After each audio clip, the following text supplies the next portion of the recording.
آج بیٹوں کو بھی خدا خیر کرے. آج بیٹے اگر باپ آئے نا بیٹے کے رشتہ کسی کو دے کر کے, کسی کو زبان دے کر کے, آج آ کر اپنی بیوی سے آ کر کہتا ہے باپ کہ جا کر کہہ دے اپنے بیٹے سے فلاں کے ساتھ اس کا رشتہ ہے, اس کی کیا مرضی ہے, کیا رائے ہے.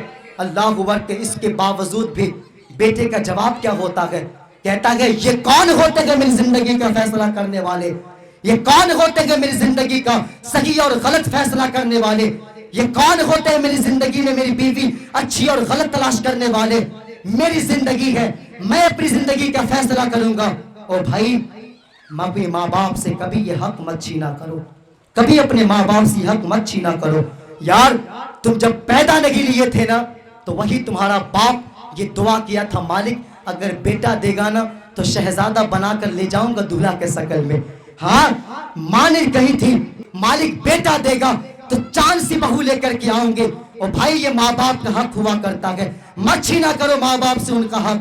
ہاں ماں کہتی ہے بیٹے میں تمہارے لیے بہو تلاش کر کے لاؤں گی, میں تمہارے لیے بہو تلاش کر لاؤں گی. کہتا نہیں میری زندگی ہے, میں اپنی زندگی کا فیصلہ کروں گا. تم کون ہوتی ہو, تمہیں نہیں معلوم اچھی بیوی کون ہوتی ہے, تمہیں نہیں معلوم خراب بیوی کون ہوتی ہے.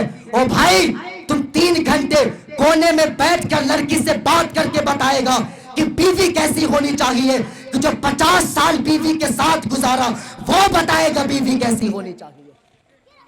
ہاں 50 سال جو بیوی کے ساتھ گزارا وہ بتائے گا بیوی کیسی ہونی چاہیے, تم بتاؤ گے بیوی کیسی ہونی چاہیے. خدا را مہربانی کرو ماں باپ سے ان کا حق مت چھینا کرو. اگر آج نا باپ اور بیٹے میں بحث ہو جائے نا, اللہ اکبر کہتا نہیں جی آج نا اپنے باپ کو آج سے سلام نہیں کروں گا. کہا کیوں, تو کہا کہ میرے باپ نے مجھے چورستے پر بیچ راستے پر میرے باپ نے مجھے ذلیل کیا ہے, آج سے باپ کو سلام نہیں کروں گا. او خدا را کہتا ہے کہ نہیں جی دوستوں کے سامنے میرے باپ نے مجھے رسوا کیا ہے. او بھائی اگر باپ کسی بیٹے کو ڈانٹتا ہے نا تو وہ بیٹا خوش نصیب ہوا کرتا ہے, خوش نصیب ہوا کرتا ہے. اور ڈانٹنے والا بھی رب نصیبوں والوں کو دیا کرتا ہے, نصیب والوں کو دیا کرتا ہے. ہاں خدا را اگر باپ سے بحث ہو جائے نا تو یہ مت کہنا, کبھی ناراض نہیں ہونا. او بھائی وہ تمہارا باپ ہے, تمہیں ڈانٹ سکتا ہے, مار سکتا ہے, اس کے وہ تمہارا باپ, اس کے پاس پاور ہے, وہ تمہیں بول سکتا ہے, ڈانٹ سکتا ہے. اس کا حق مت چھینا کرو, مت چھینا کرو. کہتا مولانا بہت باپ کے بارے میں بولتے ہو, اگر تم میرے باپ سے مل لو گے نا, باپ سے مل لو گے نا تو تمہیں بھی پتا چل جائے گا میرا باپ کیسا ہے, پھر تمہیں میں ہی صحیح نظر آؤں گا. اور جوانوں مجھے تم سے گزارش ہے, میں کبھی بھی تمہیں صحیح نہیں کہوں گا, کبھی نہیں صحیح کہوں گا.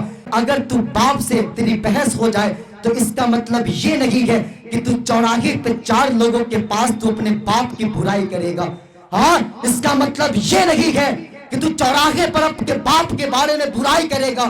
یاد رکھنا اپنے گھروں کی بات کسی تیسرے کو جس دن تو بتا دیا اس دن تیرا گھر گھر نہیں گھروا بن جاتا ہے, گھروا بن جاتا ہے. اللہ نے حویلی کی جو شان دیا ہے, اللہ نے حویلی کو جو شان بخشا ہے وہ تیرے گھروں میں شان نہیں رکھا. ہاں ہاں یاد رکھنا حویلی کا شان الگ ہے, حویلی کی شان الگ ہوا کرتی ہے.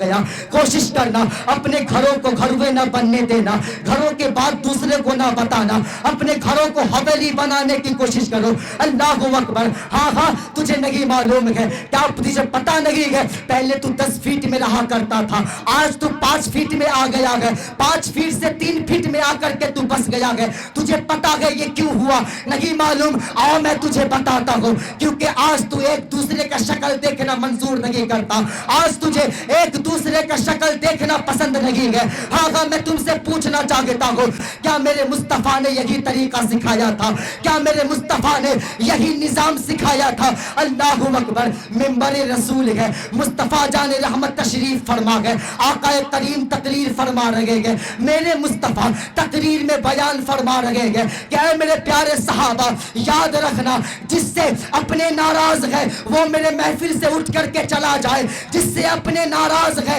وہ میرے محفل سے اٹھ کر کے چلا جائے. اتنا سننا تھا, جوان صحابہ ہے اٹھ کر کے فوراً اپنے خالہ کے دروازے پر جاتا ہے. یار وہ خالہ ہے جس نے ابھی کلمہ نہیں پڑھا ہے, جس نے میرے نبی کا کلمہ نہیں پڑھا, یہ وہ خالہ ہے. اللہ اکبر. میرے نبی نے فرمایا تھا کہ جس سے اپنے ناراض ہے وہ میرے محفل سے اٹھ کر کے چلا جائے، مجھے بتایا جائے جس سے باپ ناراض ہے وہ اس محفل میں کیا کرنے آیا ہے، جس سے سگا بھائی ناراض ہے وہ اس محفل میں کیا کرنے آیا ہے، جس سے رشتہ دار منہ پھیر لیے گئے وہ اس محفل میں کیا کرنے آیا ہے۔ یہاں پہ اس کی کوئی جگہ نہیں ہے جو رشتہ داروں سے منہ پھیر لیا، یہاں پہ وہی بیٹھے جس سے اپنے راضی ہے۔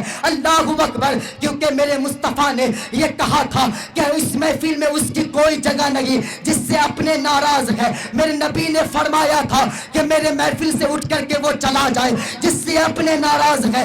جوان صحابی ہے، اٹھ کر کے فوراً اپنے خالہ کے پاس گئے، اپنے خالہ کے دہلیز پہ کھڑے ہو گئے، دروازہ کھٹکھٹایا، خالہ آئی ہے، کہا میرے بھانجے بتا کیسے آنا ہوا ہے، تو کبھی میرے دہلیز پہ آیا نہیں تھا، تو میرا شکل دیکھنا منظور نہیں کرتا، تجھے تو میرا چہرہ دیکھنا پسند نہیں تھا، لیکن آج تو میرے چوکھٹ پہ کیسے آیا۔ اللہ اکبر، جوان صحابی ہے، کہتے کہ اے میرے خالہ، وہ جو میرے نبی ہے نا آج اس نے فرمایا ہے کہ آج میرے محفل سے اٹھ کر وہ چلا جائے جس سے اپنے ناراض ہے۔ اے میرے خالہ، اللہ اکبر، اتنا کہتے آنکھیں برسنے لگ جاتی ہے۔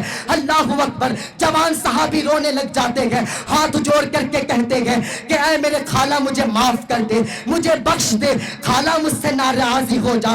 اللہ اکبر، اتنا کہنا تھا، خالہ کہتی ہے کہ اے میرے بھانجے بتا تو روتا کیوں ہے، اتنا کہنا تھا، کہا خالہ اگر تو راضی نہیں ہوگی تو میرا نبی مجھے اپنے محفل میں بیٹھنے کا اجازت نہیں دے گا، اتنا کہنا تھا۔ خالہ کی چیخ نکل جاتی ہے۔ اللہ اکبر، کہتی ہے تو سچ کہتا ہے، تیرے اس اخلاق کا تیرا مالک تیرا نبی ہے، کہا ہاں خالہ میں سچ کہتا ہوں۔ اللہ اکبر، اپنے بھانجے کا ہاتھ پکڑی ہے اور کہا چل اب فیصلہ نبی کے بارگاہ میں ہوگا، اتنا کہا، اپنے بھانجے کا ہاتھ پکڑا لے کر مصطفیٰ کے بارگاہ میں آ گئی ہے۔ اللہ اکبر، اور آ کر کے کہتی ہے کہ سرکار ذرا باہر آئیے۔ میرے نبی کریم نے باہر تشریف لائے، کہا سرکار کیا آپ نے یہ حکم کیا ہے کہ جس سے اپنے ناراض ہے اس سے میں بھی ناراض ہوں، اس سے میرا کوئی واسطہ نہیں ہے، کہا جی میں نے کہا ہے۔ اللہ اکبر، اتنا کہنا تھا، کہتی ہے کہ سرکار اب دیر نہ کیجئے، محبوب دیر نہ کیجئے، اب کلمہ پڑھا کر مسلمان بنا لیجئے۔ کہا دیر کس بات کی ہے، کہا محبوب میں سوچ میں پڑ گئی کہ جس کا دین اتنا حسین ہوگا وہ دین لانے والا پیغمبر کتنا حسین ہوگا، جس کا دین اتنا حسین ہے وہ دین لانے والا پیغمبر کتنا حسین ہوگا۔ یہ ناز یہ انداز ہمارے نہ ہوتے، جھولی میں اگر ٹکڑے تمہارے نہ ہوتے، ملتی نہ اگر بھیک حضور آپ کے در سے، اس شان سے منگتوں کے گزارے نہیں ہوتے۔